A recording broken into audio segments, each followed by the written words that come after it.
Bom dia. Vamos dar continuidade ao material de conhecimentos gerais de políticas públicas para o sênior. Parte é aqui o material. Vamos lá. Hoje a gente vai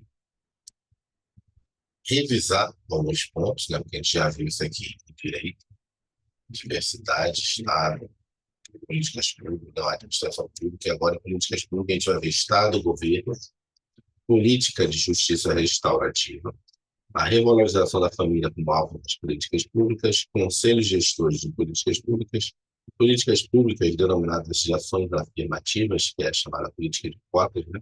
A agenda positiva e dicas de estudos para otimização de estudos e cadernos de questões do TEC. Esse a gente não vai ver. Vai ver quando a gente acabar o material teórico das leituras. Vamos lá. O que é Estado e o que é governo? Às vezes a gente confunde Estado e governo.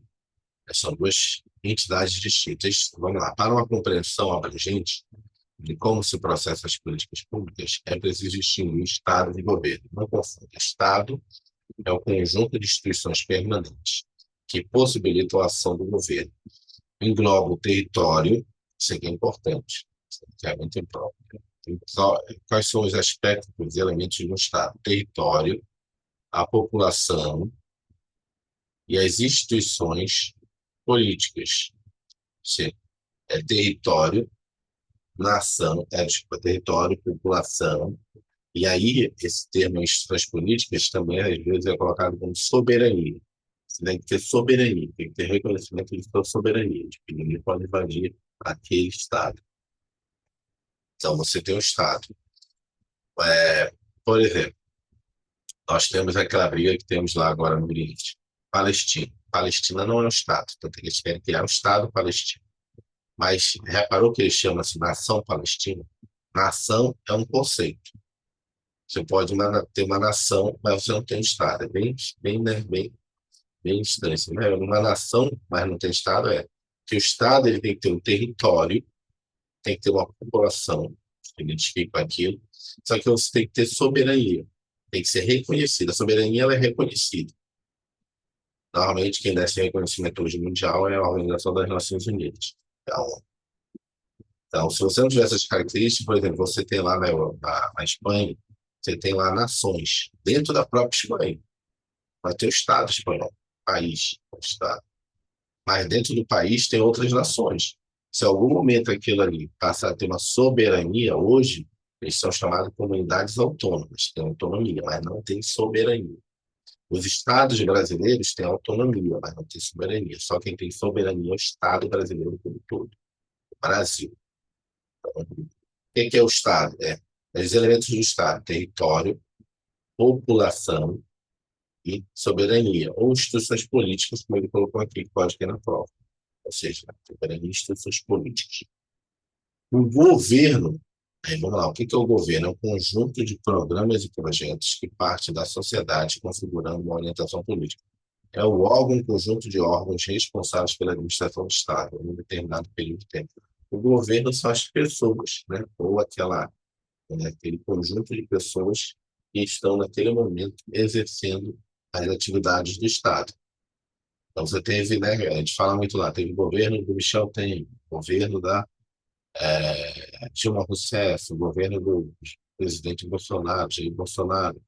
Tivemos estamos agora no governo do presidente Lula. Então, o governo são aquelas pessoas. Então, não se confunde o governo com o Estado. Uma das coisas também que a gente confunde muito em direito constitucional, achar que presidência da República é o presidente da República. Presidência da República é que nem como você falasse assim, o presidente Pacheco, ele é o Senado. Não, se ele sair, o Senado continua. O Congresso continua. Você não confunde. Por exemplo, se eventualmente acontecer qualquer coisa no Brasil, não tiver alguém lá na cadeira da presidência da República, vai ter que arranjar alguém, porque aquilo ali é permanente, a presidência da República é permanente. Tem gente que confunde. Por isso que dá até questões, assim, até falar já meio como depoimento, um testemunho, né? Um desabafo. Lá na presidência da República tem muito isso. Na presidência, que eu falo no prédio, no órgão ali que você serve.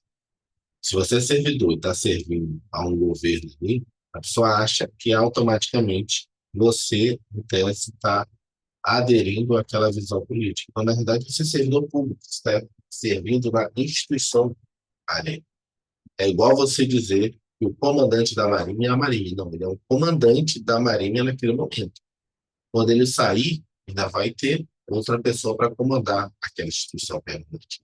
É a mesma coisa a presidência da República. Ela não é uma instituição permanente. A presidência da República, ela representa o poder executivo dentro da nossa estrutura política. O Congresso Nacional representa o poder legislativo e o STF, o poder judiciário.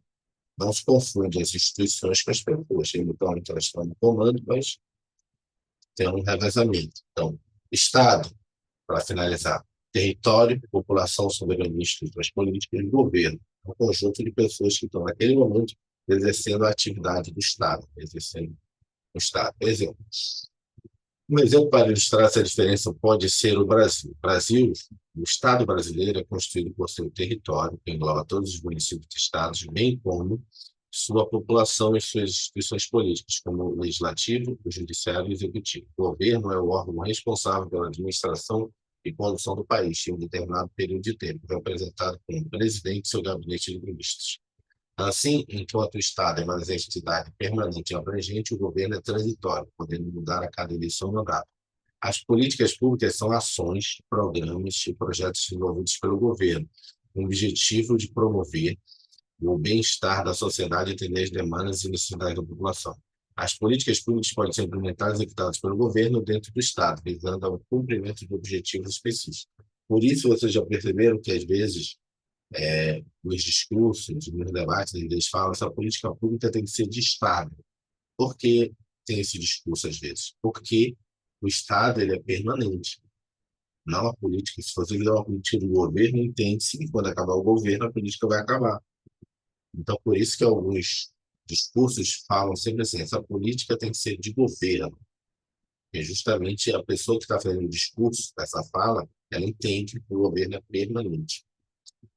Agora, política de justiça restaurativa, o que é isso? A justiça restaurativa é uma política que foca na responsabilização, na conciliação entre infrator e vítima, em casos envolvendo infrações cometidas por menores. Ao invés de se concentrar apenas na punição do infrator, a política de justiça restaurativa busca proporcionar oportunidades Edvan, para que... Oi? Oi?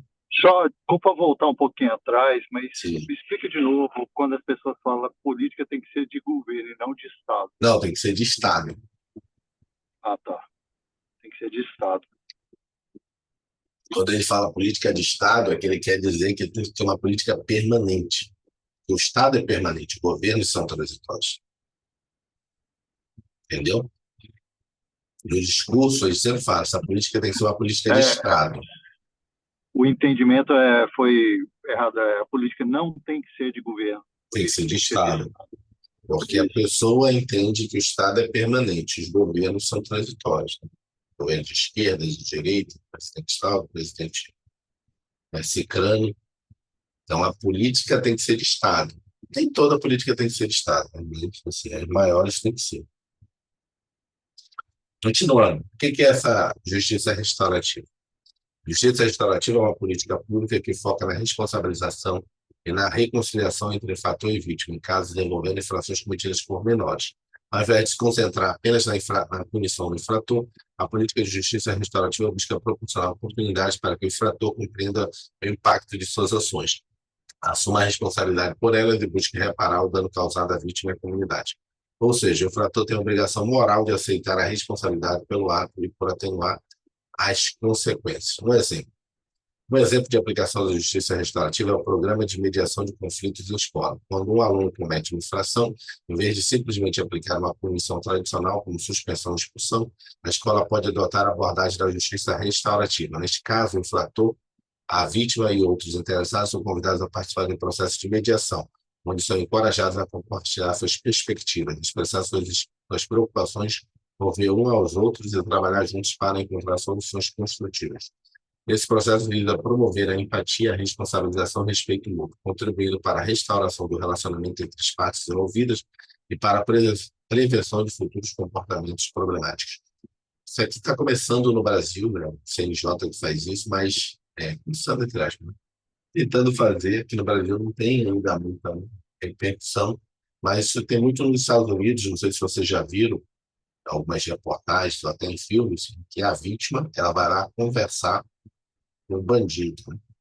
Ou às vezes familiar da vítima, quando é um caso de assassinato, pai, a mãe da vítima, e aí eles botam frente a frente ali para pessoas desabafar ali pro. Sequestro, geralmente em sequestro, a polícia leva o parente do bandido, né? Sim. Não, não, não, aí você está confundindo, ali é um caso de persuasão, tentar para convencer o bandido de liberar essas coisas todas. Aqui é você pegar a vítima, depois que aconteceu o crime, botar de frente para um infrator, para que ela meio que tipo desabafe, para que ela se restaure ali. Porque senão a pessoa fica com síndrome de pânico, né? Tem várias consequências de você ser assaltado, tem várias consequências de um familiar seu morrer, ser assassinado. Então, essa justiça restaurativa é nesse sentido, de você tentar perceber essas nuances que você tem de revitimização, de problemas que causam, de reflexo, né, do crime. Essa. Não, de novo, aqui no Brasil está sendo feito ainda na área da ECA, Estatuto da Criança e do Adolescente. O adolescente perceber, porque o que acontece? Você comete um crime, o adolescente comete um crime, ok. Aí o juiz vai lá, a polícia apreende, vai à prisão, apreende, vai ao julgamento, o cara aconteceu tudo aqui. Ele tem a consciência, ok, fui preso, vou cumprir aqui 2, 3 anos numa entidade aqui, igual um presídio praticamente em alguns locais. Outra coisa é ele fazer aquilo, vai ter essa questão, vai ter que cumprir, mas mesmo assim ele ser colocado na frente da vítima. Ele entender que a vítima é outra pessoa que ele. Às vezes até da comunidade dele, no nível socioeconômico dele, que passa as mesmas dificuldades dele e teve aquela atitude. Isso traz uma outra reflexão para, em tese, restaurar também o próprio bandido, para que ele, de repente, com essa punição e com base também nessa relacionamento que ele vai ter com a vítima, relacionamento entre as pessoas, que é aquele momento com a vítima, ele repense e realmente seja ressocializado. Ele fica assim, puxa, estava roubando pessoas que nem eu, né? Tem necessidade, que me fizeram um esforço gigante para comprar aquele celular, aquele tênis, aquela bicicleta. O objetivo é esse. Continuando, senão a gente não vai dar conta desse tópico aqui, são algumas partes. Questão exemplo, uma política pública que tem sido proposta, principalmente em situações que envolvem infrações praticadas por menores, é a justiça restaurativa, definida como aquela em que a vítima está, vou logo ler no final, o infrator tem a obrigação moral de aceitar a responsabilidade pelo ato e por atenuar suas consequências. Ou seja, envolve menor aqui no Brasil. Revalorização da família como alvo das políticas públicas. A crise econômica e a evidente retratação do Estado da esfera social produzem efeitos sobre o discurso e as práticas relativas à família. Assim, o discurso da revalorização da família como alvo de políticas públicas, na atualidade, reflete uma tendência historicamente predominante na sociedade brasileira, que é a de resolver, na esfera privada, questões de ordem pública. Em outras palavras, podemos dizer que a crise econômica e a diminuição da participação do Estado na esfera social tem afetado a forma como a família é discutida e tratada nas políticas públicas. O discurso de valorização da família como objeto das políticas públicas reflete uma inclinação histórica da sociedade brasileira de resolver questões públicas por meio de questões privadas. Um exemplo disso é a política de transferência de renda, que busca reduzir a pobreza e desigualdade social através da transferência de recursos diretamente para as famílias de baixa renda. Essa abordagem assume que a família é a principal responsável pela distribuição e administração desses recursos, o que pode refletir a tendência de resolver questões sociais na esfera familiar, em vez de fornecer serviços e políticas públicas de forma mais direta. O que é essa? Tentar trazer a família. Inclusive, o programa Bolsa Família, não sei se vocês sabem disso, né? Ele é pago à mulher. Na verdade, tem um homem lá. Por quê? Porque nas várias pesquisas que fizeram, já vi alguns dados, alguns estudos, na verdade, não sei se vocês sabem, essas famílias de baixa renda, tem famílias de alta renda. Quem administra a parte financeira é a mulher. Então, a política pública entendeu isso, então não adianta botar o dinheiro na mão do cabeça da família, do homem, tese ali, como tem aquela teoria de o homem é o né, o responsável pela casa. Mas nessa questão financeira, a mulher que faz a administração dos recursos. Então, na política pública do Bolsa Família, quem recebe, quem tem o cartão, quem recebe os recursos é a mulher. Justamente porque está entendendo que você tem que valorizar a família. E para isso, você tem que entender as famílias. E aí, hoje, o programa Bolsa Família tem essa visão. Você paga os valores para a família, em virtude da quantidade de filhos, frequenta escola, essas coisas todas. Tem pai, tem tudo, mas quem recebe o cartão para aquela família é a mãe. Ela que vai administrar os recursos. É interessante isso. Questão exemplo. Lá, a crise econômica e a evidente retratação do Estado da esfera social produzem efeitos sobre o discurso e as práticas relativas à família. Assim, o discurso de revalorização da família como alvo das políticas públicas na atualidade reflete uma tendência historicamente predominante na sociedade brasileira, qual seja a de resolver na esfera privada questões de ordem pública. Então, você trazer também a responsabilidade da família na educação, na saúde, até na segurança. Não é passar a responsabilidade total, mas trazer, valorizar a família. Conselhos gestores de políticas públicas. O que é isso? Os conselhos gestores de políticas públicas são instrumentos importantes de gestão de políticas públicas nas diversas áreas de direitos sociais. Esses conselhos são espaços públicos compostos por representantes do Estado e da sociedade civil, de forma plural e paritária, com a função de formular e controlar a execução das políticas públicas específicas, setoriais. Além disso, eles dependem de leis para serem criados, e sua regulamentação é feita por meio do próprio Conselho, em acordo com o poder público. Inclusive, eu e o Rodrigo aí nos conhecemos no gestor, né, no Conselho Gestor das Políticas Públicas. Lembrando que esse Conselho Gestor não precisa ser esse nome, Conselho Gestor. Por exemplo, o que eu participava, e o Rodrigo, era Fórum Nacional Permanente de Apoio a Micro e Pequenas Empresas. Era Fórum Nacional FMPE, era Fórum Nacional Permanente de Micro e Pequenas Empresas. E, normalmente as pessoas falavam Fórum Permanente. Mas é um conselho gestor de políticas públicas. Então, você debater junto com a sociedade políticas públicas, junto com os outros entes setoriais. Eu fui para a presidência da República para participar do Fórum Nacional de Modernização do Estado. Não tem o nome de conselho gestor, mas era um conselho gestor que a gente ia debater as políticas públicas de modernização do Estado. Debatia lá, dizia indicadores, questionava os órgãos, as entidades privadas faziam esse trabalho de sempre estar lá, mas por que não melhora aqui? Porque não pode fazer isso. E aí você tem insights, você tem várias outras situações que melhoram realmente a política pública, você ouvir o cidadão. Fantástico esse tipo de ação, que divulga melhores práticas e o Estado leva exemplos, né, de melhorias aí. Tem que ser em todas as áreas isso. Eu não sei Sim. se existe. Não, é difícil, né? Porque dá trabalho, então tem que ter pessoas, tem que ter capacidade de ouvir também, né? Tem gestor que não tem. Acaba que Tanto, é tanto isso, é a que lá diferencial são os técnicos. Os é, técnicos que estão no governo no momento é que tem que ser sim, capacitados para isso, né? muita gente, por exemplo, lá na época que eu trabalhava, falava, eu não quero participar disso não. Tinha que tirar a pessoa. Porque normalmente dentro desses conselhos você cria às vezes comissões, comitês, né? Comitês temáticos, grupos de trabalho, essas coisas. E os servidores sempre vão estar, porque tem que ter o público e o privado. Tem pessoas que não têm essa capacidade de dialogar, de ouvir, ter paciência, né? Muitas vezes a solução do problema não tem. Mas o fato de você estar ouvindo a reclamação da entidade, né, da sociedade civil, já reduz essa tensão em relação ao problema em si. Uma coisa é você ter um Concordo. problema e ninguém quer te ouvir. Aí tu É, já tem uma situação. Outra coisa é você tem um problema, a pessoa está te ouvindo, o governo está te ouvindo, mas está dizendo, olha, tem que mudar a legislação, tem que mudar isso, aquilo, outro. Isso já aplaca ali a entidade dizendo assim, pô, pelo menos que estão me ouvindo. Uma hora vai chegar uma solução. Isso já é em si uma política pública, né? Te ouvir, ainda que você não solucione em si a situação. Mas se você abrir a porta do diálogo, a porta do debate, é bom, porque aí tem governos que não quer ouvir nada. Eu sou o detentor da, né?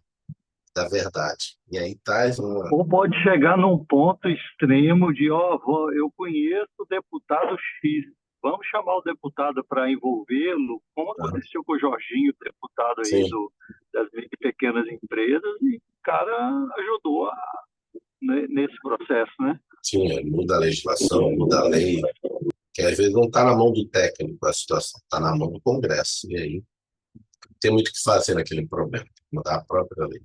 Vamos ver um exemplo aqui. Um exemplo de um conselho de políticas é o Conselho Nacional de Saúde, no Brasil.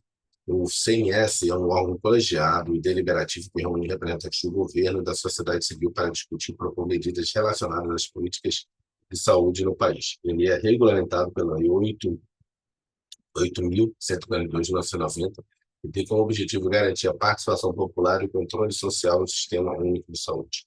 O da Fórum Permanente da Micro e Pequena Empresa é a Lei Complementar 123, que está regulamentado na lei. Ele está regulamentado no decreto. Quem instituiu ele foi a lei, quem instituiu. Questão. Nas diversas áreas de direitos sociais, organizam-se os chamados conselhos de políticas, instrumentos importantes e peculiares da gestão de políticas públicas. Observe algumas afirmações sobre tais conselhos. São espaços públicos de composição plural e paritária entre Estado e sociedade civil, de natureza deliberativa e têm a função de formular e controlar a execução de políticas públicas setoriais. Okay.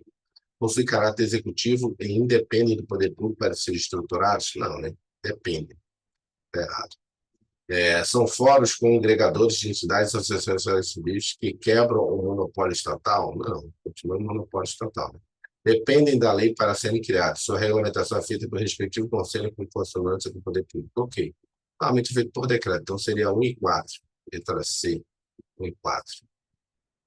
Políticas públicas denominadas ações afirmativas. Vamos lá, já estamos indo para a reta final, rapidinho. Políticas públicas denominadas ações afirmativas. O que é isso?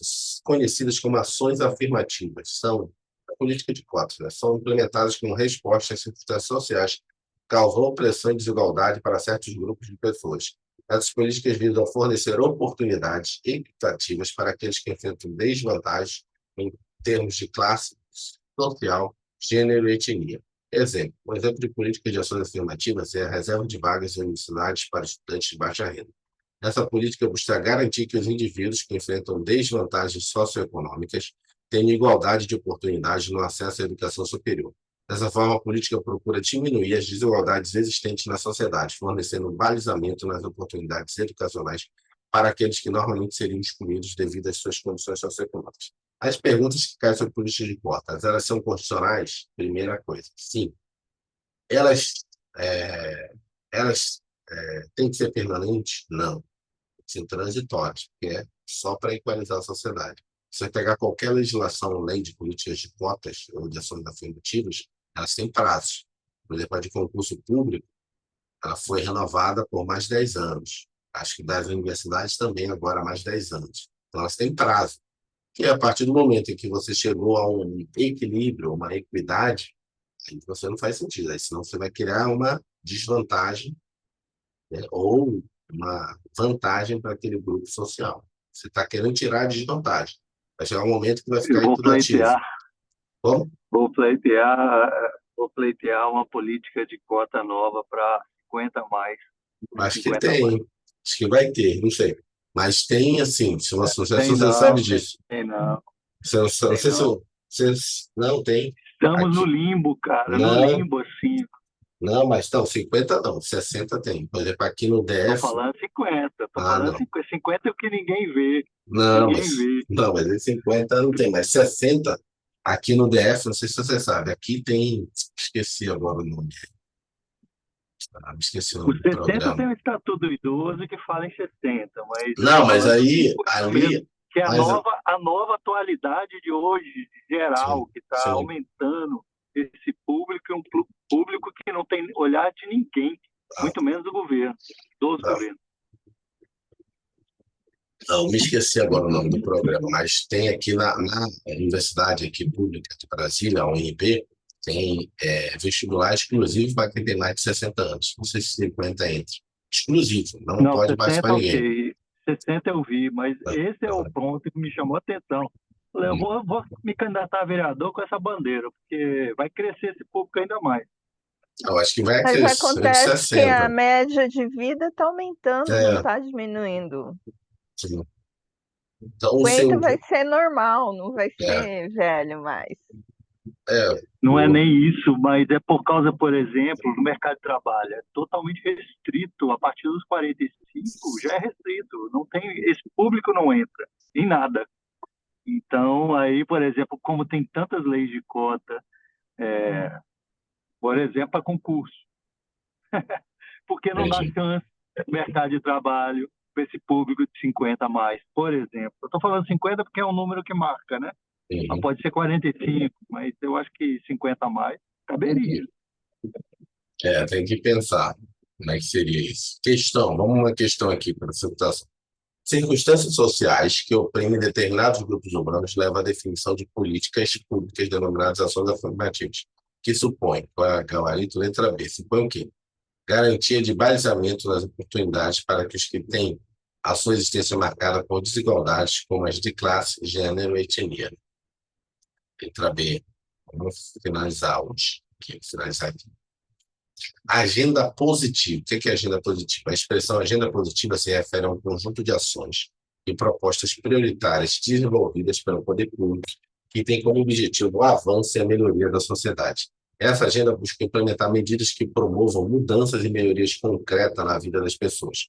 O estabelecimento de uma agenda positiva, tendo em vista o desenvolvimento, pressupõe indicar áreas que precisam de ação continuada, tornando-se foco de interesse suprapartidário, independentemente do partido político no poder, e social. Por exemplo, a agenda de empreendedorismo, micro e pequena empresa, MEI, é uma agenda positiva.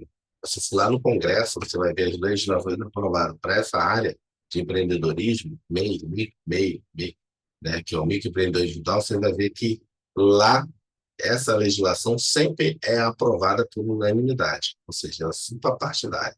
Às vezes tem um voto, mas porque é uma questão, às vezes, como eu poderia dizer, ideológica da pessoa, né? Nem do partido dela. Por exemplo, quando teve a questão de colocar as cervejarias, as cachaçarias artesanais no simples, teve um voto contrário, né? Era uma questão de um deputado lá que ele tinha sido alcoólatra, então ele era contrário a facilitar essas questões de álcool, né, da sociedade. Mas, assim, em geral, se você pegar legislações, pegar o marco legal do reempreendedorismo, que foi uma que eu participei, foi aprovado por unanimidade. Agora está na Câmara. Então, sempre tem suprapartidário, tem uma agenda positiva, essa agenda do empreendedorismo.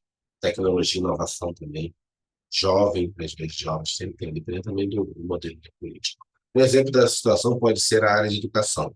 Ao identificar que a educação é fundamental para o desenvolvimento do país, é necessário estabelecer políticas públicas que garantam investimentos contínuos na área, independentemente do partido político no poder. Essa agenda positiva, suprapartidária e social poderia incluir a implementação de programas de formação de professores, melhoria da infraestrutura das escolas, ampliação do acesso à educação, investimento em pesquisa e inovação social. Assim, a educação se tornaria uma prioridade constante na agenda política e social, visando o desenvolvimento do país. Uma questão exemplo, ali tem a letra A, vamos lá. O estabelecimento da agenda positiva, tendo em vista o desenvolvimento, supõe indicar áreas que precisam de ação continuada, tornando-se foco de interesse suprapartidário e social. Quais são os erros das outras? Não é interesse privado, republicanismo abstrato, não, idealista, não, incorporar a dimensão concentrada, não, suprapartidário. Formular impacto social garante a defesa do interesse de grupos, não, é suprapartidário, não tem grupos. Hoje eu acho, em virtude dessa questão que ocorreu agora no Rio Grande do Sul, essa agenda aí de mais ou menos envolvendo catástrofes barra questão ambiental vai ser uma questão suprapartidária. Não vai ter mais esse debate tão grande. Não é para socorrer o Estado que vai ter, de repente, uma catástrofe, eles vão aprovar muito mais rápido. Eles entendem que vai afetar todo mundo. Então, acho que essa questão aqui já é a caderno do técnico. Acabamos no horário. Essa questão de cotas também, eu vi um vídeo, para finalizar, achei muito interessante. Porque, na verdade, a questão da política de cota, que às vezes tem muito debate, essas coisas todas, mas eu vi um vídeo que era muito interessante. Ele pegava e fazia o seguinte, é, não sei se vocês já viram esse vídeo, de repente manda lá no link. A pessoa pegava e dizia o seguinte, ó, todo mundo numa linha aqui, Tinha um campo de futebol, dando uma linha que saía, partiu. Ele falou: vou fazer algumas perguntas aqui, e que cada um que tem essa situação deu um passo à frente. Aí perguntava assim, meu, quem só estudou em escola particular? Aí o cara dava um passo à frente. Quem teve pai e mãe durante a vida toda, dava um passo à frente. Aí quem morou em casa própria, aí dava um passo à frente. Aí, lógico, tinha uns que não davam, daí deu um passo sobre isso. Quem teve problemas familiar com alcoolismo, com drogas. E aí depois ele olhava que estava todo mundo na linha de partida, já estava todo mundo disperso. Ninguém estava igual a ninguém mais, praticamente. Aí ele fez um questionamento. Vocês perceberam que as perguntas que eu falei, apesar de ser para vocês, nenhuma delas tinha a ver com mérito próprio seu? Todas tinham a ver com problemas que ocorreram com você, nem é culpa sua.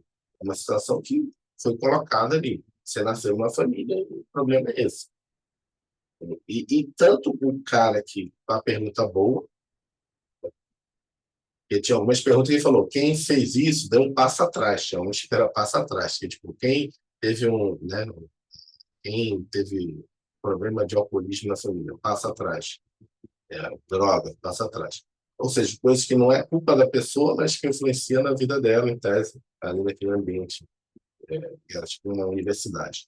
Aí falou, agora todo mundo, eu vou disparar e todo mundo vai correr. Ela tinha uma linha de chegada lá. E era um campo gigante de futebol. Então, o drone filmava de cima. Ele disparou o armamento. Engraçado que aí tem duas questões. Né? Depois vai ter um feedback disso. Você vê de cima do drone, tem pessoas que estavam lá na frente e ficam constrangidas, começam a andar devagar.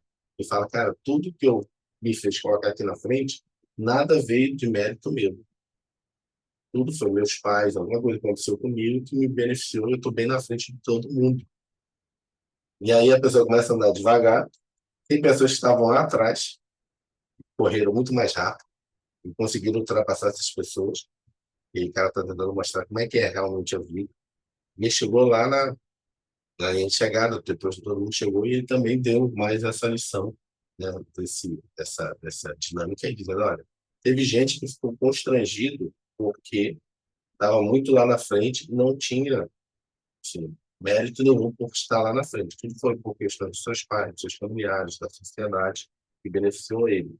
Mas não é por isso que você vai deixar de correr a roda da vida, né? De fazer o que você tem que fazer. Você lá na frente, aproveita e vai mais na frente ainda e ajuda outras pessoas.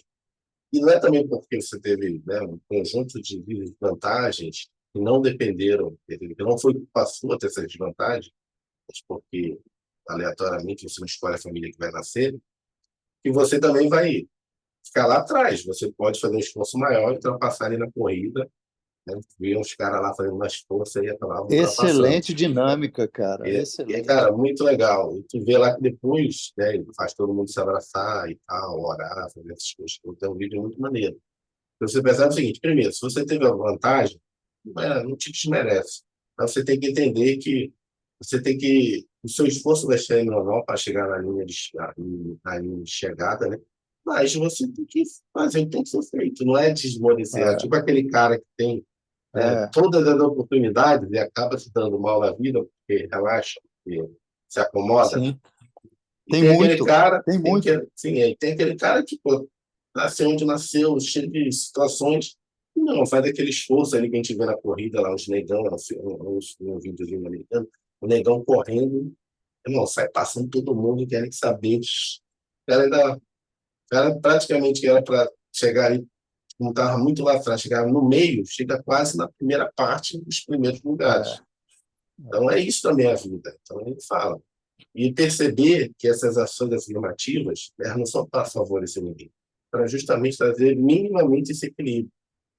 O cara que não teve todas as oportunidades que os outros têm, porque, na verdade, assim, você só tem equilíbrio na sociedade, equidade, falar em meritocracia, se todo mundo sai da mesma linha de partida. Mas não tem isso numa sociedade. Então, a É, ação afirmativa é e no só para tentar Brasil é muito equalizar. desigual, né? É muito desigual a população no Brasil, né? Sim, a área social, econômica, é É. muito, muito difícil. Então, aqui no Os DF tem próprios vários, negros, né? né? Sem Tem falar em indígena, que é pior indígena, ainda, quilombola, pior sim, ainda. Mas mas aqui, negro já sim, sempre foi discriminado. tem vídeos aí que você vê claramente, cara, claramente. Se você pega um grupo, eu não estou querendo defender. Minha esposa é mulata, e é uma filha minha que é mulata, então você vê claramente. Você pega as pessoas num grupo e mostra foto para elas, aleatória, sabe? Foto tal. Aí o cara bota lá um cara lá de terno, tal, não sei o quê, ah, advogado, empresário. Bota uma mulher lá mexendo nas coisas, tal, sei lá, uma cliente, não sei o quê.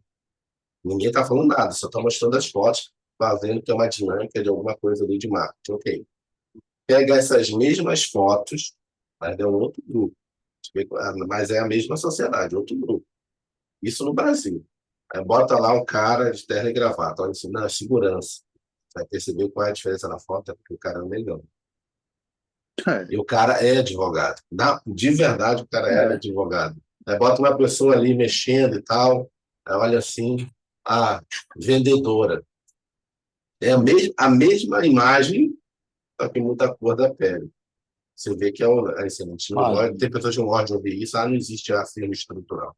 Mas é cultural nosso de achar que tinha um cara que era coronel da PM e virou, acho que era auxiliar lá de um governador de São Paulo, não me lembro qual foi a época. E ele falou, cara, quantas vezes eu já fui barrado em vários locais? E os caras botavam a mão no peito dele e diziam, segurança não entra. Ele falou, não, cara, eu sou assessor, não sou segurança. Você tem que acompanhar o cara na audiência, na reunião, entendeu? Não é só porque terno e gravata ali, É, não, não é o segurança. bem como a Enfim, mulher, né? Bem se como a mulher. a gente for ficar discutindo isso, vai muito. Vamos lá, vamos É, pausar aqui. Tem que